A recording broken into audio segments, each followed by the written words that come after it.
புகழும் இறைவனுக்கு. அஸ்ஸலாமு அலைக்கும்.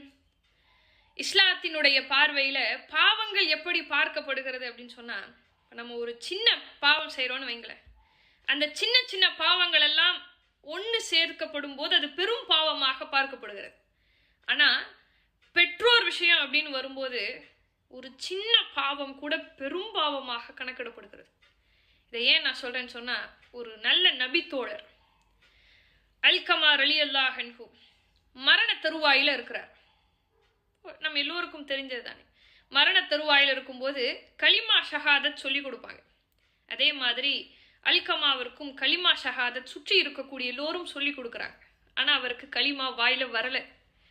பல நபித்தோழர்கள் பெருமானார் ரசூல் ஸல்லல்லாஹு அலைஹி வஸல்லம் அவர்களிடத்துல சொல்றாங்க, அல்கமா ரலியல்லாஹு அன்ஹுவிற்கு கலிமா வரமாட்டேங்குது யா ரசூலல்லாஹ். அதற்கு பெருமானார் ரசூல் ஸல்லல்லாஹு அலைஹி வஸல்லம் அவர்கள் தோழர்களிடத்தில் இப்படி கேட்கிறார், அவருக்கு அவருடைய தாயார் உயிரோடு இருக்கிறாரா? ஆம் ரசூலுல்லாஹ்னு பதில் சொல்லப்படுகிறது. தாயாரை அழைச்சிட்டு வாங்கன்னு பெருமானார் சொல்லுகிறார். தாயார் அழைச்சிட்டு வரப்படுறாங்க. வந்த உடனே ரசூல் ஸல்லல்லாஹு அலைஹி வஸல்லம் அவர்கள் அந்த தாயார் இடத்துல இப்படி கேட்கிறார்கள், அல்கமாவின் மீது உங்களுக்கு ஏதாவது மன வருத்தம் இருக்கிறதா?